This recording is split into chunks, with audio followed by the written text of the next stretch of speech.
싱킹 브릿지 타임즈 2025년 2월 9일자를 진행하도록 하겠습니다. 오늘의 편집 내용입니다. 한국, 중국 영향력 확장의 최전선, 굴복하면 이용당할 뿐. 보아 방송입니다. 진행 조은정, 대담 데니스 와일더 전 백악관 NSC 아시아 선임 보좌관, 그리고 로버트 피터스 헤리티지 재단 연구원 두 사람과 대담한 내용입니다. 미국의 동북아 전문가들은 중국이 자유세계에서 정치, 경제, 언론, 학계를 활용해 영향력을 확대하고 있으며 한국이 그 최전선에 놓여 있다고 평가했습니다. 특히 중국이라는 불량배는 맞서 싸울 때까지 멈추지 않는다면서 한국이 보복을 우려해 굴복한다면 더 큰 대가를 치를 것이라고 경고했습니다. 아울러 미국은 한국을 비롯한 민주주의 동맹과 협력해 중국 공산주의 세력의 영향력 확대를 저지해야 한다고 강조했습니다. 대중국 적자 1조 달러인데 미국 돈으로 중국군 키웠다 하는 트럼프의 발언이 있었고, 트럼프 아이언돔 추진 글로벌 미사일 방어 강화, 미국 미사일 방어 강화에 북한 핵 억제력 무한 강화 경고, 미중 경쟁 속 한국의 전략적 선택은, 이런 제목을 붙였는데 어떤 분들은 이런 얘기도 하죠. 우리의 선택은 이미 결정되어 있는 거다. 1945년 대한민국 해방이 되면서 48년 대한민국 정부가 수립되면서부터 그때 우리는 한미동맹에 의해서 원래 편이 돼 있는데, 이 생각이 다른 사람들이 결국 공산주의 사상을 가지고 있는 사람들이 다시 부활하고 친중적으로 지금 하는 경향들이 많이 나타나고 있는 거죠. 안보는 미국과 경제는 중국과 실리 챙기자 물음표 제목으로 몽골티르 부부 방송 내용입니다. 경중안미죠. 사자성어로 얘기하면, 그러면은 속된 말로 그러면 한국 좆된다, 이런 얘기들이 끝없이 나오고 있습니다. 이 방송은 노차이나가 테마입니다. 반중 친미죠. 트럼프 가자구상 미국 내부소 후폭풍 거세, YTN의 보도 내용을 인용을 했는데, 엘그린 미 하원의원 민주당 소속인데 대통령 탄핵 운동을 시작을 했다. 가자지구 구상 때문에 그 팔레스타인 밀어낸다고. 근데 이제 참고적으로 흥미롭게 이 지팡이를 들고서 연설을 했다는 거예요. 지팡이를 들고 있으면 엘 천사라는 뜻이다. 엘은 사실은 샤먼이다. 박씨라고 불렀다, 우리 이 어원으로는. 그리고 역사적으로 고조선 시대에 거블리 환웅, 이런 지도자 명칭이 있었는데, 이게 가브리엘의 가브리와 같은 어원이다. 거블리 환웅이라는 게 신시 배달고에서 칸, 엘, 한, 다 뿌리가 같은 뜻이다 라고 소개를 하고 있습니다. 임금의 이름은 함부로 부르는 것이 아니다. 환웅은 여성 지도자의 호칭일 가능성이 많다. 몽골은 여성을 중시한다. 칸들의 어머니이기 때문에 유목민 사회는 모계 사회 중심이었다. 그래서 호칭이 남자들한테 이 권력이 넘어오면서도 그 명칭은 그냥 여성 호칭을 그냥 전승해서 쓰고 있는 거다, 이런 식으로도 그 설명을 하고 있네요. 원더우먼 채취, 진실의 방, 뭐 이런 비유도 했고, 딥시크 사용하면 안 된다. 왜냐하면 중국이 만들었기 때문이다. 동남아시아 화교들 숙청되기 시작할 것으로 예상한다. 제2의 IMF 발생할 수 있다. 챗 GPT 밤에도 돌아가는 주식 투자를 위해 싱가포르에서 중국에 반도체가 들어갔다라고 이 진단을 하고 있습니다. 그린란드 히토류 광산 개발 중단, 전환길 공무원 학원 강사 출신일 뿐 중국과는 현실적으로 어울려야 한다는 어저께 대구 발언 이거 개소리다 이렇게 얘기를 하고 있고요. 중국과 거래할 수 있는 것 거의 없지 않냐. 공산주의 혁명을 합법적으로 하려는 세력들이다. 김영삼, 김대중 때부터 안기부 날라갔다. MB 때 국정원 정상화하지 못했다. 자연스럽게 물갈이가 됐는데 국정원이 그래서 자경화가 됐다. 합법적으로 신화교와 신좌파적 국정원 일베들이 활동을 하고 있고 이런 상태에서 박근혜한테 넘어간 것이다. 메인은 북한이 아니다. 중국이 더 큰 위험이다. 한국 경찰 믿을 수 있느냐? 경찰도 중공화되었다. 수사를 경찰한테 넘기라고 했던 국힘당, 부정선거 세력들 분명히 존재하며 그들이 여러 탄핵의 주도 세력이란 것이다. 나는 중국을 비판하는 것만 주로 한다. 김정은은 상대적으로 비판한다. 왜냐하면 그나마 반중을 하기 있기 때문이다. 노무현 때 평택 미군기지 만들었다. 제주도 강정기지도 노무현 때 만들었습니다. 그리고 그런 반친중 세력들이 노무현 허수아비 만들기 작업을 했던 것이다.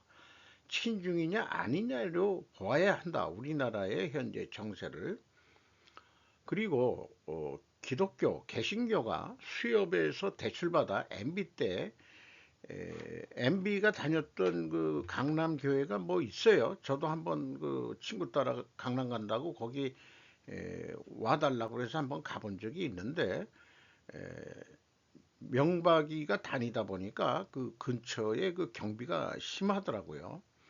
어쨌든 수협에서 대출받아 대형 교회들을 만들었는데 그게 이자를 못 갚고 그러다 보니까 나중에 먹튀를 하게 되는데 자식들을 해외로 보내버리고 해외 선교라는 이름으로 헌금들을 글로 빼돌렸다는 얘기까지 하고 있네요. 이런 커넥션이 만들어진 것이다. 뭐 건너뛰어서 비약적인 얘기지만 나는 인구 감소 반대한 적이 없다.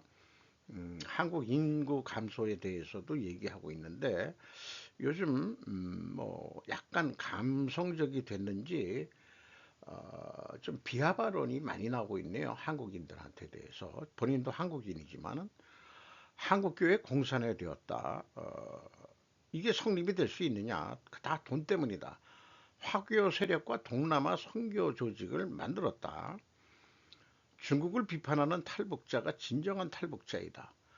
중국은 북한도 친중파 정권을 세우려는 것이 목적이다. 뻐꾸기 둥지 작전이다. 그러니까 남한에서도 정치제도를 그대로 그렇게 하면서 친중파에 의한 정권이 생기도록 하려는 게 중국의 공작이다 이런 얘기죠.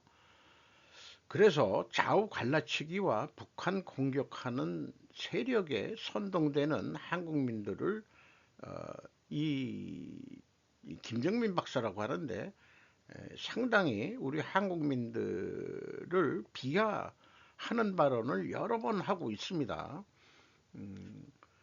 매우 격양된 목소리고 큰 목소리로 지금 한탄 내지는 비판하는 목소리를 내고 있습니다. 또 뭐 우주 그 그린란드 얘기를 비춰서는 우주의 계절이 변하고 있다. 북이 추워져서 우리가 내려왔던 거다. 그러니까는 그 한화 중화족이 만리장성을 쌓던 거 아니냐. 그 과정에서 고조선 문명은 사라졌다. 앞으로 시베리아가 살만한 땅이 될 수 있는 지역으로 될 것이다. 그리고 중국은 사막화 될 것이다. 라고 감히 예언을 하고 있네요.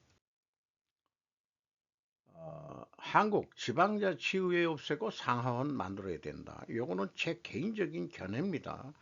답답해가지고 이런 걸 했는데 미국의 현재 도지 정부 효율부 해가지고 돌아가고 있죠. 우리나라도 쓸데없는 기관들 많이 없애야 될 겁니다. 효율은 주로 비용 측면을 보는 관점이다. USAID와 같이 1960년대 공산주의 확산을 억제하기 위한 정치 목적도 있었던 것이지만 설립 당시의 명분이 지금 좌파 이념에 변색되었다는 것으로 제가 이해가 됩니다. 도저히 이 작업이 끝난다고 해도 정부기관의 자정기관으로서 존재 가치는 충분할 것이다. 도지가 그때는 저는 이름을 트럼프 행정부가 디파트먼트 오브 가버먼트 이피시언시가 아니고 이펙티브니시로 진화해야 할 것이라고 좀 이것까지 설명하면은 좀 시간이 오래 걸리지만은 비용 절감 측면만이 아니고 정부의 효과성 이런 거를 연구하는 기관으로 거듭나야 된다. 이렇게 좀 말씀드리고 싶네요. 민주주의는 권력 독재를 방지하기 위해서 상권분립 체제로 성립이 됐는데 그러나 공산주의 소련이 해체되면서 실질적 독재 국가들이 민주주의의 가면을 쓰고 권위주의로 변모한 게 오늘의 현실이죠. 중국도 뭐 국가자본주의 형태라고 하니까 일당 독재이긴 하지만은 어, 성격상 공산주의 성격이 진하게 남아있는 데가 중국이고 소련은 민주주의 이름으로 하지만 권위주의 국가가 된 거죠. 이 민주주의 체제도 분명 완벽한 정치 체제가 되지 못함이 나타나고 있다. 거대 야당의 한국이 현재 그 모순을 극명하게 보여주고 있다.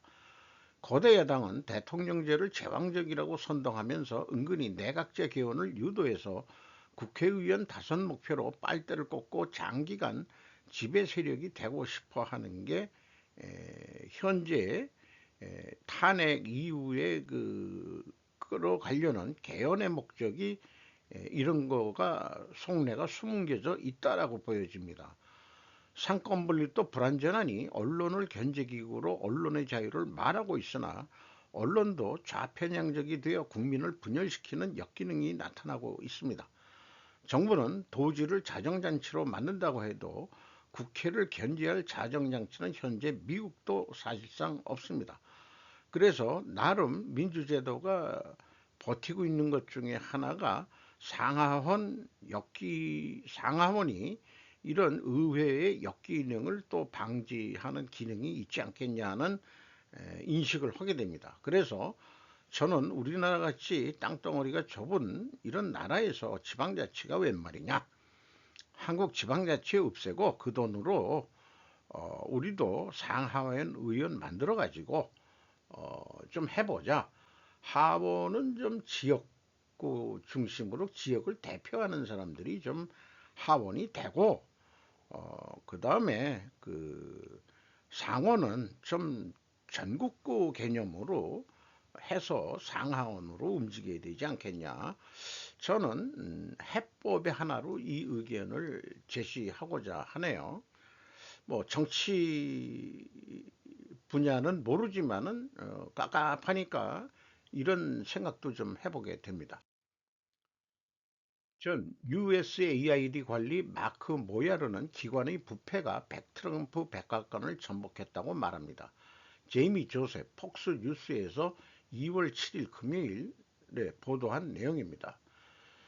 핵심적인 거는 DEI 및 LGBT 옹호 활동에 납세자의 돈을 해외로 송금하려는 의도로 인해 부패가 만연이 됐다. 시리아에 대한 지원이 있었고 그리고 그것을 백악관에 숨겨야 했었다. 이런 얘기. 그리고 그 쓰는 비용이 위장되거나 리브레딩 되었기 때문이다. 또 이렇게 설명을 하고 있습니다. 그는 2019년 행정부의 절반 이상에서 공무원들이 거의 정치적 임명자들 중 누구도 몰랐던 거액의 비자금을 발견한 사례를 설명했습니다. 정치 비자금화 해가지고도 뭔가 돈을 썼다 이런 얘기네요. 그래서 핵심적으로 보면은 좌파 이념으로 부패화된 USAID라고 볼 수 있겠습니다. 당연히 없애야 될 것 같네요. USAID 셧다운은 중국을 더 강력하게 만들 수 있습니다. 베이징은 이미 전 세계 여러 나라에 수십억 달러를 쏟아붓고 있습니다. 미국에도 그 반대 언론이 있으니까 이런 뉴스를 또 내보내는 거죠. 노아 새이들로 회룡탄. 비즈니스 인사이더에서 2월 7일 날 보도한 내용입니다.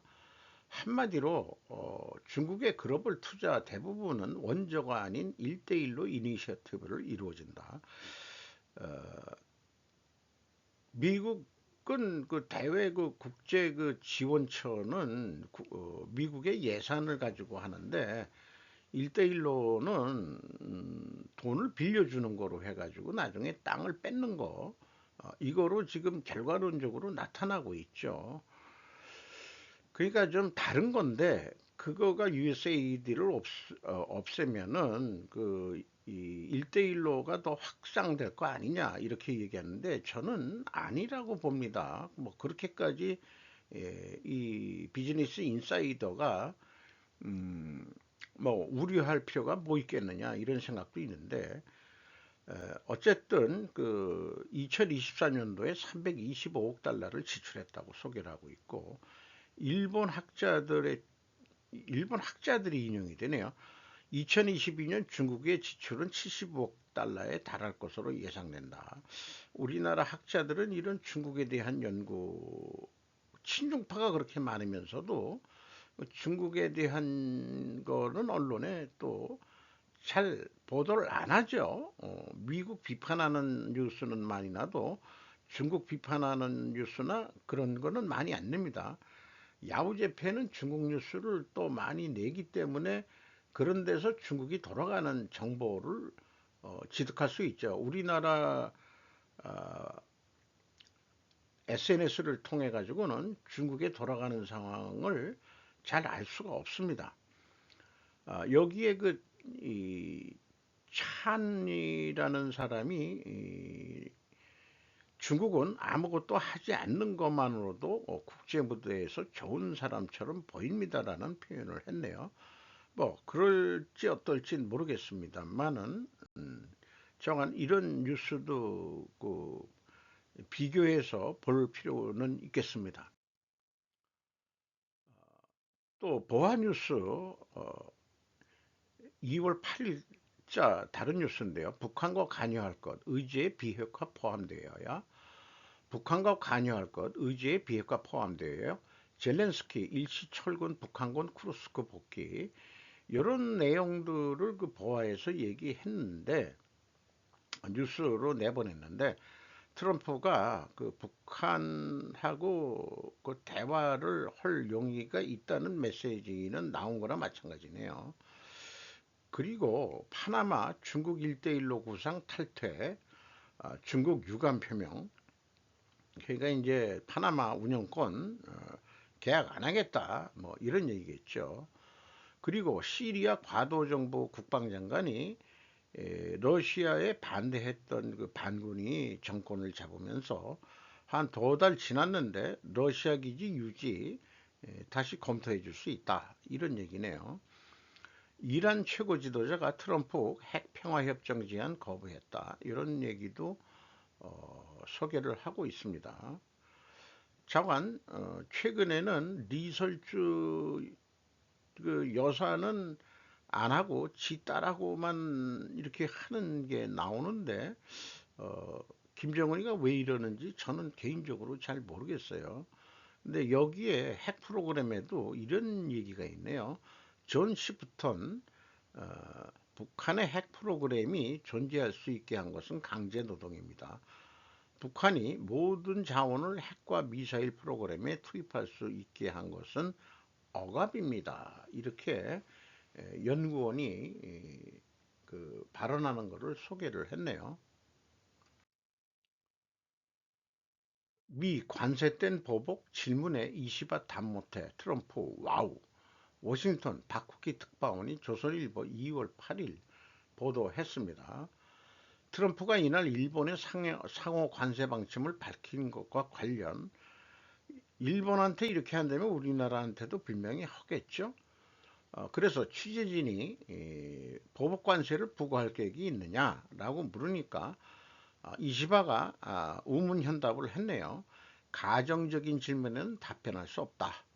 그것이 우리 정부의 공식 입장이다. 이렇게 발언을 했습니다. 여기에 대해서 트럼프는 와우 이렇게 응답을 한 거죠. 그리고 트럼프가 요구해서 했다기보다도 일본이 2027년까지 국방비를 2배 올리기로 했다고 발표했는데, 이시바 총리가 미국에 방문하면서 그 보따리를 많이 싸들고 갔다고 그래요. 그러니까 이 국방비 증액에 대해서도 논의했는데, 이는 미국이 일본에게 요구해서 결정한 것이 아니다, 이렇게 얘기를 하고 있죠. 일본이 자체적으로 결정한 것이며 우리 스스로 책임을 지고 국방비를 늘려야 한다고 생각한다고 했다. 그러면서 물론 미국과의 협의하고 논의해야 하지만 궁극적인 결정은 일본의 몫이라고 했다. 그래야 자존심이 또 사는 거죠. 이런 발언이 외교 정치적인 발언이라고 할 수 있겠죠. 트럼프의 압박에 따라 일본이 대미 수입을 늘리면서도 미국이 수출을 해줘서 감사드린다라고 표현하는 식, 이시바가 과도하게 저자세를 취한 것 아니냐고 볼만한 부분도 있었다. 요거는 한국 기자인 눈으로 볼 때 그런 거지, 우리나라는 대미 수입에서 그 전 정권에서도 우리 LNG 이런 거 정부가 얘기하기도 전에 우리 민간 기업들이 알아서 많이 수입을 해줬어요. 일본보다도 우리나라가 LNG, 미국에서 LNG 수입이 세계 최대 수출을 해가지고 진짜 고맙다 하는 얘기를 트럼프한테 얘기를 들어야 될 정도로는데, 미국산에 LNG 수입하겠다는 것도 그거 보따리를 싸들고 간 거죠. 그리고 이제 그 뭐 반도체 뭐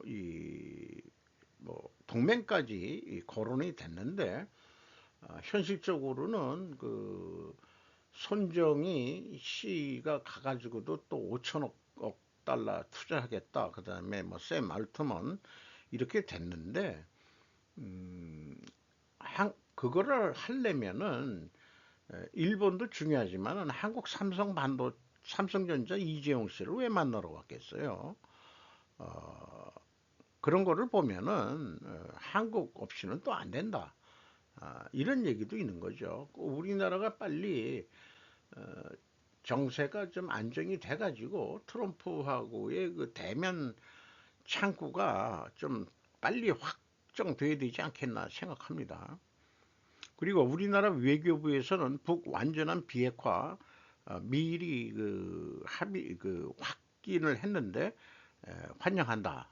이렇게 또 외무부도 발표를 했습니다.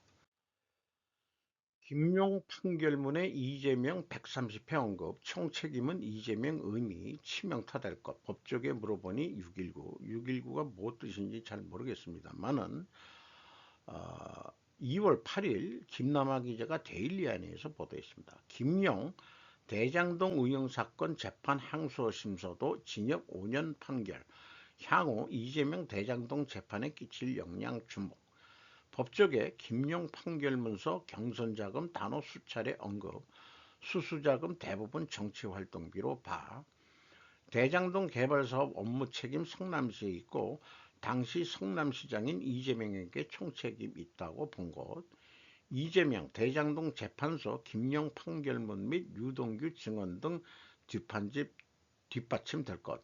사법 리스크 더욱 커져 치명타. 이게 핵심 내용이라고 할 수 있겠습니다. 이재명이는 뭐가 자신감이 있는지 떳떳하게 법정에 들어가는 그런 사진을 게재를 했네요. 자, 이재명의 재판은 그렇고 뭔가가 그 변하고 있다는 뉴스 같습니다. 진두지휘 판이 바뀌었다. 물음표는 붙였지만 채널 A의 방송 내용입니다.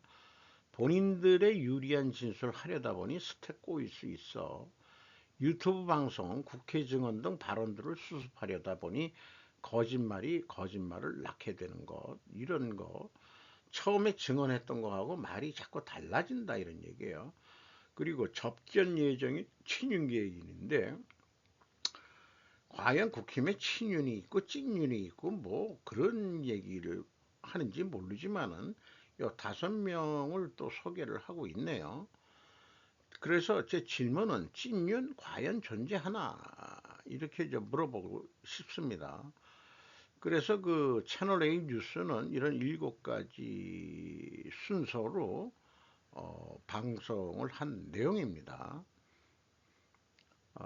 문짝도끼로 부수고 들어서라도 들어가서 다 끄집어내라. 처음에 이렇게 공소장에도 있는데 현재 출연에서는 도끼는 기억이 없다. 지시한 게 아니다. 이런 얘기가 나왔다는 거죠. 참 웃기는 짬뽕 그 참 희극들을 하고 있어요. 그죠? 동대구역 윤 탄핵반대 집회에 5만 2천 명 모여 이승규 노인호 조선일보. 자, 이런 집회를 누가 도대체 주도하느냐? 동대구역 광장에서 개신교 단체 세이브 코리아 이름이 나왔네요. 국가 비상기도회 열었다. 그러면은 개신교 단체가 지금 탄핵 반대 운동을 한다는 얘기인데, 어쨌든 이런 뉴스가 있고 부산 집회보다 4배 더 몰렸다. 그래서 뭐 대한민국의 자유민주주의를 지켜내자 자유대한민국 수호 윤석열 복권 탄핵 반대 등 문구가 적힌 현수막 이런 것들을 내걸려 있었다. 이렇게 이제 소개를 하고 있습니다.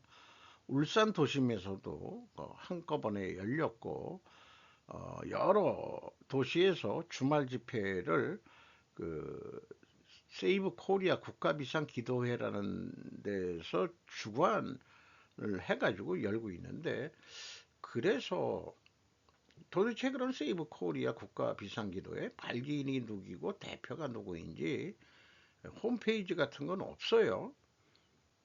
이게 정광훈인지 아닌지는 내가 잘 모르겠습니다. 그 세이브 코리아라고 우리 검색을 해보면은 기업이 하나 나옵니다.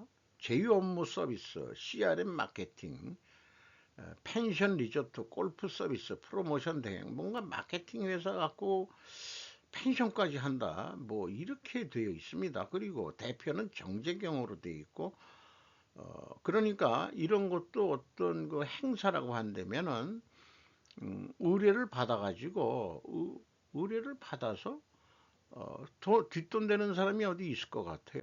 그래서 그 홈페이지에서 가져온 건데 업무 대행 운영을 했다. 국가 비상 국가 기도회 이런 것도 업무 대행이겠죠. 선택적 복지제도, 한 달 살기 숙박 운영, 이 제주만 하고 있어요. 제주만 왜 하지? 예.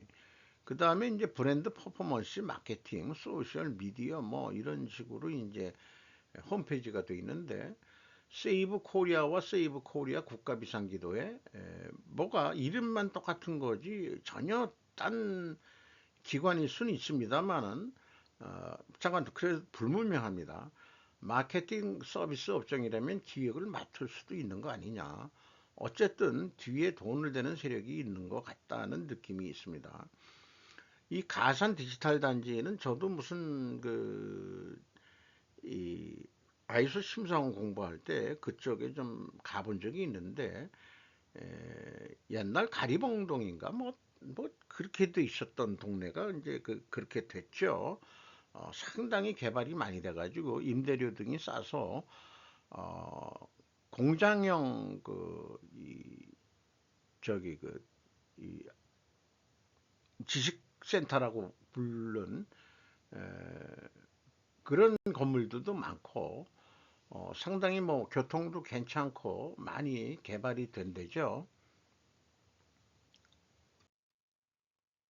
도널드 트럼프 미 대통령이 그린란드를 욕심내는 역사적 배경, 최석진 기자가 위키리크스에서 2월 9일 06시 48분에 했습니다.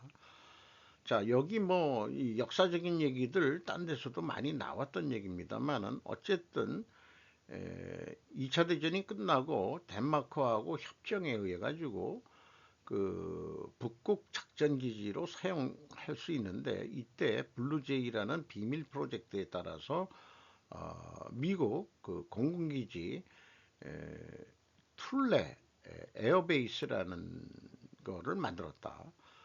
파나마 운하건설의 어려움과 복잡함에 비유되긴 했었다. 추운 데서 그렇게 공사하다 보니까 툴레라는 쪽이 이쪽 왼쪽 어딘가 어디 있는 것 같아요. 근데 저가 북극하고 가까운 건데 이게 지금 기후변화라는 게 인간이 만든 게 아니고 자연적인 이 우주 활동의 하나로 들어간다. 그래서 여기가 좀 따뜻해지면은 히토류가 여기 매장량이 꽤 많다는데 중국에 대응하기 위해서라도 히토류를 여기서 좀 캐야 되겠다 하는 게 이제 트럼프의 속내도 있는 거 아니겠느냐. 또 북극 항로라든가 뭐 이런 것도 다는 아니겠지만은 그래서 우리나라 쇠빙선도 수요를 많이 받을 수도 있고 그런 거죠. 이 북극점이 누구 천체학자들의 얘기를 들어보면은 지구의 그 이 지축운동, 자전운동에 의한 지축운동 때문에 이 북극점이 저 러시아 쪽으로 조금 가고 있다는 얘기입니다. 저쪽으로 가는 건지 어디로 가는 건지 모르는데 조금씩 움직이고 있다고 해요. 그러면 여기가 좀 따뜻해진다는 얘기입니다. 그 이렇게 가면 우리나라 이렇게 봐서도 더 올라가는 꼴이 되니까 우리나라도 더 따뜻해지는 거 아니냐 이런 생각을 해보고 그래서 저도 그 역사 공부를 하면서 이런 궁금증이 있었죠. 왜 우리는 북쪽에서 바이칼로스가 발원지라고 그러는데 우리 민족이 어, 거기서 추우니까 내려왔겠지. 근데 중국 쪽이 농토도 좋고 가려니까 이미 중화족이 그 살고 있으니까 그래서 이제 싸움도 많이 일어나고 했지만은 흉노도 뭐 사실은 그 다 그냥 같은 부류죠. 우리들하고 트루크계 뭐 이런데 그러니까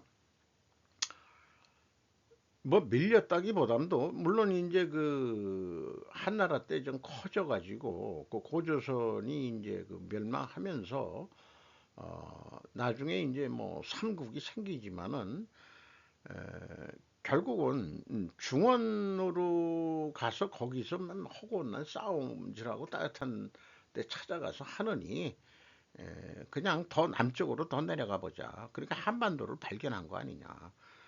그러니까 글로 그 북쪽이 추워져 가지고 겨울에 도저히 지낼 수가 없으니까 내려온 거로 그렇게 좋게 해석을 해야 될 것 같아요.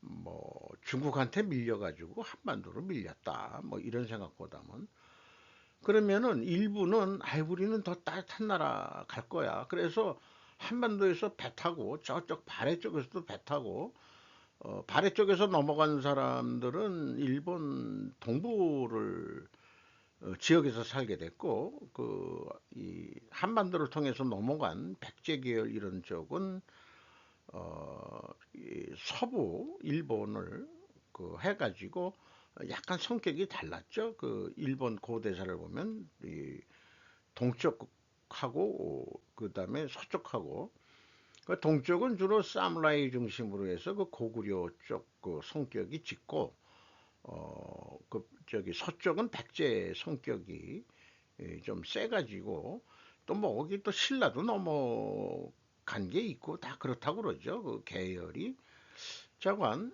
일본까지 갔는데 그렇게 해서 따뜻한 나라를 찾아서 갔었다. 그렇게 고대사를 그 이제 그게 한 15,000년 전 정도 된다고 한다면은 이제 날씨가 조금 또 일본은 또 더워질 거고 우리나라는 더 따뜻해질 거라고 예상이 되는데 그러니까 다시 북쪽으로 올라가야 돼요. 자, 살기 위해서 올라가야 된다. 이것이 제 세대 때는 못 느끼는 거겠지만은 결국은 한국이 좀 중심지를 북쪽으로 좀 옮겨야 되지 않겠냐. 이런 생각을 하면서 오늘 2월 9일자를 맞춰보도록 하겠습니다. 구독, 좋아요 부탁드리겠어요.